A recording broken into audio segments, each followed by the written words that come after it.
Yeah, I was having a conversation with a young lady, and she was explaining to me basically why she don't attend church anymore. And she was saying how she she used to go, but many people at the church know her, know some of the things she do, know part of her past lifestyle, and she can tell that they judge her, they look at her funny. She can tell when they're talking about her, kind of like the side notes when they're talking behind her hand and everything. And she just she just feels very uncomfortable. And she made a comment. She was like, you know, I don't like, I'm not worthy. And I was like, first of all, let me make something very clear. God can use anybody. And what you've been through and what you've done is your greatest ministry.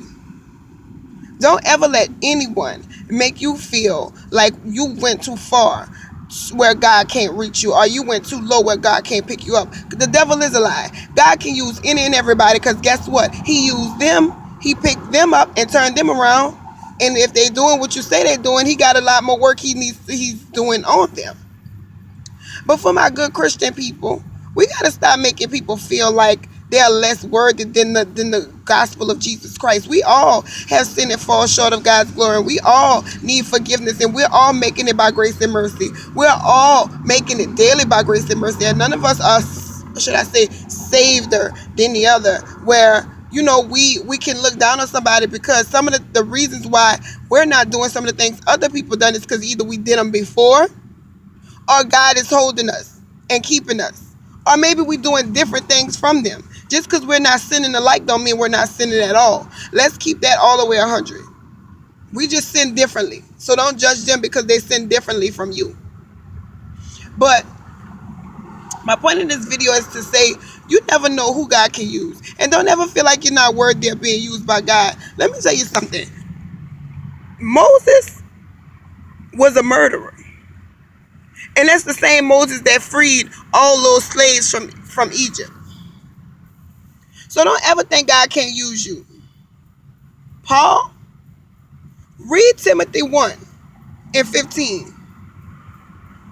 What Paul said, he is trustworthy to talk to the sinners, which who he is the worst. He said he was the worst sinner. And God used him to go correct the church. Ain't that something? How he was the worst sinner, the worst one. He was killing people who believed in God. And God took that same Paul that was killing people, that same, should I say, Saul, changed him to Paul and used him to correct the Christians. So don't think you can't be used. God will use the lowest of the low, the people we call ourselves throwing away, the people we call ourselves talking about saying can't be used, and talk about them like we have more room to talk about them. That same person God will use to bring the gospel to you.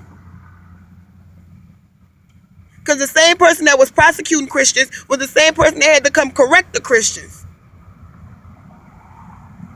We can't just throw people away, because God don't throw people away. God didn't throw you away. All of us got a story. And just because some of us are good at hiding ours, don't mean we can sit down and talk about the next person. Because you never know if God could use them and have a word for your life that will change your life. We have no room to talk about each other. We have no room to look at people as if they're less worthy of the gospel than we are. We are all not worthy of God's grace and mercy. We are all are like filthy rags. But guess what? God washed us with his blood. He sent his son to wash us clean. So guess what? God can use anybody. The word of God said, if you don't praise me, the rocks will praise me. He gonna get his. He gonna get what's due to him. Don't let people change how you see God. Don't let people run you from God. Don't let people turn you from God. People are not God.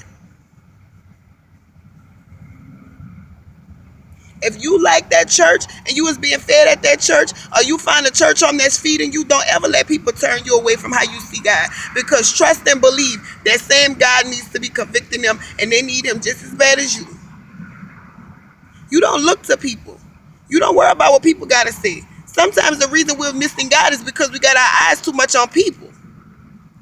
Look to the hills from which cometh your help. Your help coming from the Lord. It don't come from people. If they're not drawing you and reaching you with love and kindness, they don't mean you no good. So you act like they don't even exist. I had a talk with somebody the other day about Adam and Eve, and he was talking about how Adam was deceived by Eve. Yes, Adam was deceived by Eve, but the reason why Adam was deceived is because he took his eye off of what God told him. Keep your eye on what God told you, and don't keep your eye on people, because people will deceive you. God can use you, and don't let nobody tell you any different. You ain't did no worse. I don't care how many men you slept with. I don't care how many women you slept with. I don't care what you done. I don't care who you talked about. I don't care. Because God don't care. Let God use you. Let him turn your life around. You are worthy just like all the rest of us are worthy. No, none of us are better than the next. Just because I know your dirt don't mean I'm clean.